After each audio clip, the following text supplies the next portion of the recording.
اور میں نے اگلے ہی دن اس جاب کو چھوڑ دیا تھا، یہ سوچے سمجھے بغیر کہ زندگی کا سفر آگے کیسے طے ہونا ہے، بس کیونکہ ماں نے یہ بات سکھا دی تھی کہ جو شوہر ہوتا ہے وہ آپ کا سربراہ ہوتا ہے اور آپ اللہ پہ بھروسہ کر کے وہ آپ کو جو حکم دینا ہے وہ آپ نے مان لینا ہے۔ میں نے اپنی وہ جاب چھوڑ دی، اس کے بعد گھرداری شروع ہو گئی، لیکن الحمدللہ اللہ تعالیٰ نے مجھے سارم صاحب کے اس کام کے ساتھ شامل کر دیا۔ یہ سارم صاحب نے شامل کر لیا، یہ اللہ نے مجھے چنا ہوا تھا، میرے لیے وہی تربیت اللہ نے کی ہوئی تھی، میں ان کے ساتھ شامل ہو گئی۔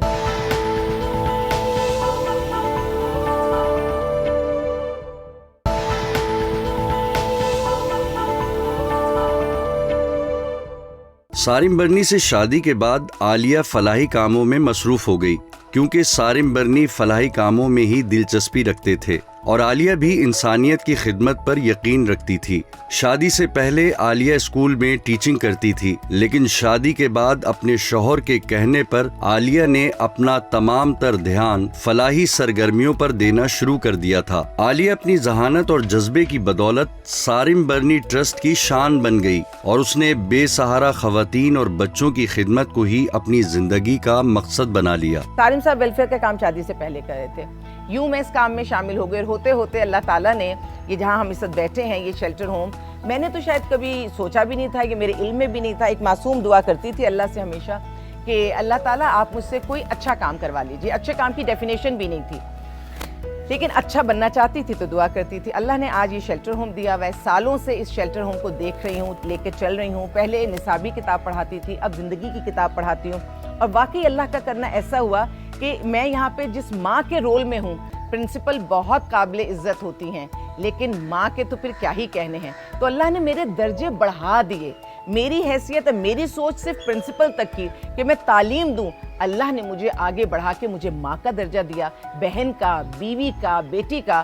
اس شیلٹر میں کوئی مجھے ماں کہتا ہے، کوئی مجھے بہن کہتا ہے، کوئی بیٹی کہتا ہے، اور مجھے یہ سارے رشتے بہت اچھے لگتے ہیں۔ اپنے فلاحی سفر کے دوران عالیہ کو کئی چیلنجز کا سامنا بھی کرنا پڑا۔ بے سہارا خواتین اور بچوں کی مدد کے حوالے سے وہ کسی بھی حد تک جانے کو تیار رہتی ہے۔ اس دوران ایسے لوگ جن کے مفادات کو عالیہ سارم کی وجہ سے نقصان پہنچا، وہ عالیہ کے دشمن بن گئے۔ میری اولاد ہے، میرے شوہر ہیں، ان کے لیے میں دعا کرتی ہوں۔ اور دیکھیے یہ دنیا اتنی ہی ظالم اور اتنی ہی کم ظرف ہے، وہ آپ سے جب آپ کو اذیت پہنچاتی ہے نا، اگر وہ زندگی کی کوئی ایسی اذیت دیتی ہے تو وہ آپ کو نہیں، آپ کے پیاروں کو اذیت پہنچاتی ہے، اور وہ اذیت ہمارے آفس میں بھی فائرنگ ہوئی ہے، ہماری گاڑیوں پہ بھی فائرنگ ہوئی ہے، سب کچھ تماشے ہوئے ہیں، اور ہمارے گھر میں بھی واقعات ایسے ہوئے ہیں کہ جو دشمنوں نے دکھا دیے ہیں، وہ سب کچھ ہم نے دیکھے ہیں۔ جس کی راہ میں رکاوٹ میری وجہ سے ڈلتی ہے وہ مجھے اپنا دشمن ہی سمجھتا ہے۔ اب راہ میں رکاوٹ کیسے ڈلتی ہے؟ ایک بھائی نے اپنی بہن کو گھر سے نکال دیا، اس کو جائیداد سے محروم کر دیا، اس کو پاگل خانے تک پہنچا دیا، اور اگر وہ مجھ تک پہنچ جاتی ہے اور میں اس کے لیے لڑتی ہوں اور میں اس کے لیے کھڑی ہوتی ہوں، میں سپورٹ کرتی ہوں، تو اس بھائی کی دشمنی بہن سے زیادہ مجھ سے ہو جاتی ہے۔ وہ اس بہن سے زیادہ مجھے برا بھلا کہتا ہے، کیونکہ نہ میں ہوتی، نہ میں اس کی بہن کو سنبھالتی، نہ اس کا حق دلاتی، اور وہ اپنی جگہ پہلے سے جیت چکا تھا۔ لیکن ان تمام مشکلات کے باوجود عالیہ نے اپنا فلاحی سفر پوری شان کے ساتھ جاری رکھا ہوا ہے۔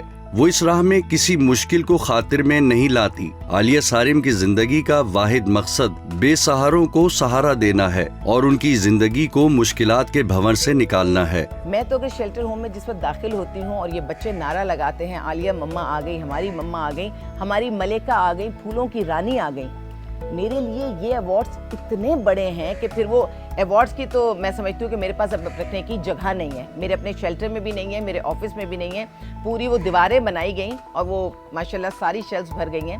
تو ایوارڈ کے حوالے سے تو میں اس حوالے پہ جاؤں گی کہ وہ اس کی کوئی لمٹ نہیں ہے، لیکن میرے دل میں جو ایوارڈ ہے وہ یہ ایوارڈ ہیں جو کوئی معصوم، بے قصور، جو دل سے مجھے مسکرا کے دیکھ لے یا دل سے مجھے کوئی دعا دے دے، وہ ایوارڈ میرے لیے بہت بہترین ہوتے ہیں۔ اس میں میرے لیے چھوٹا سا ایوارڈ یہ بھی ہوتا ہے کہ کوئی ماں جو اس دنیا سے، بزرگ خاتون ہو، شیلٹر آ جائے، اس دنیا سے جانا چاہیں، اور وہ مجھے یہ کہہ دیں کہ عالیہ میرا کفن دفن تمہارے ذمے، میرا غسل تمہارے ذمے، اور جب وہ انتقال کرتی ہیں تو غسل سے لے کے کفن دفن تک میں دیکھتی ہوں، مجھے لگتا ہے یہ مجھے اللہ کی طرف سے ایوارڈ ملا ہے۔ عالیہ کا کہنا ہے کہ اگر پاکستان کی عوام ٹھیک ہو جائے تو سب کچھ ٹھیک ہو جائے گا۔ ان کے مطابق ہر معاملے کے لیے حکومت کو ذمہ دار ٹھہرانا مناسب نہیں، عوام کو بھی اپنے اندر اخلاقیات پیدا کرنی چاہیے۔ جب میں اللہ کی طرف دیکھتی ہوں، جب میں ملک کی طرف دیکھتی ہوں، تو میری تو نظریں جھک جاتی ہیں۔ کون سی نعمت ہے, کون سی رحمت ہے, کون سی چیز ہے جو اس ملک میں اللہ نے عطا نہیں کی. اگر ہم مانگیں تو مانگیں کیا اللہ سے؟ بارش مانگیں, پانی مانگیں, دریا مانگیں, پہاڑ مانگیں, ریگستان مانگیں, جنگل مانگیں, ہم کیا مانگیں؟ معدنیات مانگیں, انسان مانگیں, اولاد مانگیں, یوتھ مانگیں, ذہن مانگیں, ذہانت مانگیں, محنت مانگیں, کیا مانگیں؟ کون سی ایسی مجھے کوئی بندہ کہے کہ یہ چیز مانگو. ہاں ایمانداری مانگے تو میں کہوں کہ رج کے مانگیں کہ اللہ تعالیٰ تو ہمیں ایماندار بنا دے, نیک بنا دے, اور ہمیں اس بات کو سمجھنے کی توفیق عطا فرما دے کہ اللہ ہم اگر تجھ سے ڈرتے ہیں, تجھے مانتے ہیں تو تیری بھی مانیں. اگر کوئی چیز میں اپنے لیے بھی کہنا چاہوں, حکومت کے لیے کہنا چاہوں, پاکستان کے لیے کہنا چاہوں, تو میں صرف اتنا ہی کہنا چاہوں گی کہ جب ہم اللہ کو مانتے ہیں تو ہم اللہ کی بھی مانیں.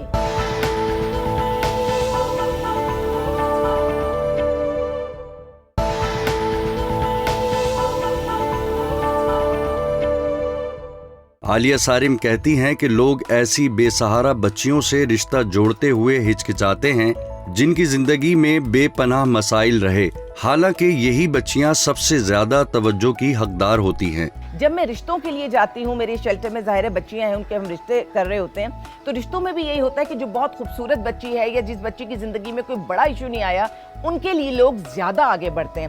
میری خواہش یہ ہے کہ کوئی بھی انسان جو جتنے زیادہ دکھ میں ہے نا, اس کو آپ کی اتنی زیادہ ضرورت ہے. عالیہ صارم کو اپنے شوہر صارم برنی پر فخر ہے, جنہوں نے انسان دوستی کے اس فلاحی سفر میں ہر قدم پر ان کا حوصلہ بڑھایا اور ہر مشکل میں ان کے ساتھ کھڑے رہے. عالیہ کے 2 بیٹے اور 1 بیٹی ہے جن سے وہ بہت محبت کرتی ہیں. اور الحمدللہ میں نے اچھے رشتے پائے, میں نے شوہر بہت اچھا پایا, میں نے باپ اچھا پایا, بھائی اچھا پایا, شوہر اچھا پایا, بیٹا اچھا پایا. تو میں کبھی کبھی سوچتی ہوں اور تجھ سے کیا مانگوں اللہ تعالیٰ. عالیہ معاشرے کی سوچ بدلنا چاہتی ہیں. عالیہ کا کہنا ہے کہ لوگ صرف ایمانداری کو اپنا شیوا بنا لیں تو ہمارے سارے مسئلے حل ہو جائیں گے. بیٹی کی عزت میں اپنے گھر میں بہت کرواتی ہوں, اس کے بھائیوں سے بہت زیادہ اس کی عزت کرواتی ہوں, تاکہ آج وہ اپنی بہن کی عزت کریں گے, کل وہ کسی دوسرے کی بہن جب اپنے گھر میں لائیں گے اس کی عزت کریں گے. اور جب میرے بیٹے کہیں بھی جاتے ہیں یا ان کے ذہن میں نے یہ بات بٹھا دی ہے کہ اپنی بہن کو باعزت دیکھنا چاہتے ہو تو معاشرے کی ہر عورت کو باعزت نظر سے دیکھنا, تبھی پلٹ کر تمہارے گھر تک وہ اچھائی آئے گی. عالیہ جب شیلٹر ہوم پہنچتی ہے تو یہاں موجود بچے اور بچیاں انہیں دیکھ کر خوشی سے نہال ہو جاتے ہیں, کیونکہ ان کی کل کائنات عالیہ سے ہی جڑی ہوئی ہے.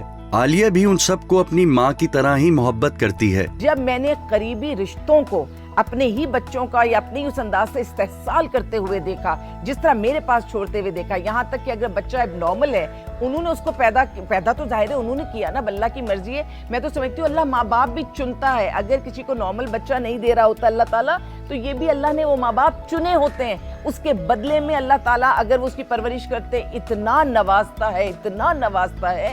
یہ میری اپنی آنکھوں دیکھی باتیں ہیں کہ ہم یہ سمجھتے ہیں کہ اللہ نے ہمیں کوئی مشکل دے دیا وہ ہمیں نوازے گا نہیں. ہر مشکل کے بعد آسانی ہے, وہ تو نوازنے کے لیے اس نے. آپ آزمائش پہ پورے نہیں اترتے, بچوں کو مار کے آپ کچرے میں پھینک دیتے ہیں, آپ بچوں کو میرے پاس چھوڑ جاتے ہیں. الحمدللہ میں ان کو رکھتی ہوں, مجھے بہت خوشی ہے, میں بہت پیار سے رکھتی ہوں, اور میں یہی سوچتی ہوں کہ بچہ میرے پاس آیا کیونکہ مالک کا کرم ہے کہ اس نے مجھے چنا. لیکن جب پھر میں سوسائٹی کی طرف ایک بات کرتی ہوں کہ جیسے ہمارے یہاں سے اگر ایڈاپشن کے لیے آپ کی مطلب کوئی بندہ جہاں تک سوچ سکتا ہے وہاں تک اپلیکیشنز ہوتی ہیں ایڈاپشن کے لیے.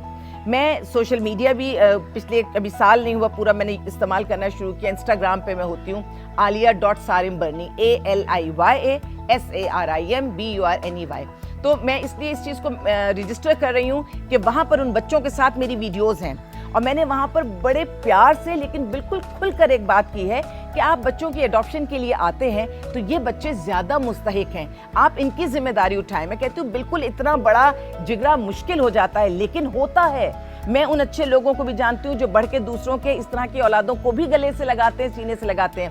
لیکن جب میں وہ پوسٹ ڈالتی ہوں تو لوگ کم بڑھتے ہیں آگے یا نہیں بڑھ پاتے آگے, دعا دے دیتے ہیں, کوئی اچھی بات کہہ دیتے ہیں لیکن انہیں ایڈاپٹ نہیں کرتے, اسپیشل بچوں کو ایڈاپٹ نہیں کرتے. وہ بھی میرے لیے ایک ہرڈل ہے, مجھے اس سے تکلیف ہوتی ہے. عالیہ کا فلاحی سفر کافی طویل ہے. اس دوران انہیں بے شمار ایوارڈ سے نوازا گیا, لیکن وہ کہتی ہیں کہ ان کا اصل ایوارڈ وہ بے سہارا بچے اور بچیاں ہیں جو انہیں دیکھ کر مسکراتے ہیں, جن کی زندگی میں ان کی وجہ سے باہر آئی اور ان کا مستقبل تباہ ہونے سے بچ گیا. راتوں کو چلنے والے تھک کے رہ جائیں جس دم, امید ان کی میرا ٹوٹا ہوا دیا ہو. یہی زندگی گزارنے کا طریقہ ہے میرا, کہ جو کچھ اللہ نے مجھے عطا کیا, کم یا زیادہ, وہ میں بانٹ دوں اللہ کے بندوں میں, اپنی صلاحیت, اپنی طاقت, اپنی پازیٹیوٹی, تاکہ ان کی زندگی آسان ہو سکے. میری طرف سے جو میں ان کو دے سکوں میں انہیں دوں, کیونکہ میرا ماننا یہ ہے کہ ہم نے آخرکار مٹی میں جا کر مٹی ہی بن جانا ہے. رہ کیا جائے گا وہ اچھائیاں, وہ طاقت, وہ نیکی جو ہم نے صدقہ جاریہ کی نیت سے کسی دوسرے کو دے دی ہے. یہی میری زندگی کا فلسفہ ہے. عالیہ صارم کی کہانی ایک ایسی بہادر اور پرعزم خاتون کی کہانی ہے جس نے اپنے شوہر کے شانہ بشانہ فلاحی سرگرمیوں میں اپنا لوہا منوایا. آج صارم برنی ٹرسٹ پاکستان کے علاوہ دنیا بھر میں بھی معروف ہے. ٹرسٹ کی کامیابیوں میں جہاں ایک طرف صارم برنی کا ہاتھ ہے تو دوسری طرف عالیہ صارم کی محنت اور انسان دوستی بھی کچھ کم نہیں. ایک خاتون ہونے کے باوجود انہوں نے فلاحی میدان میں اپنی کامیابیوں سے ایک ایسی مثال قائم کی ہے جو بہت کم دیکھنے میں آتی ہے.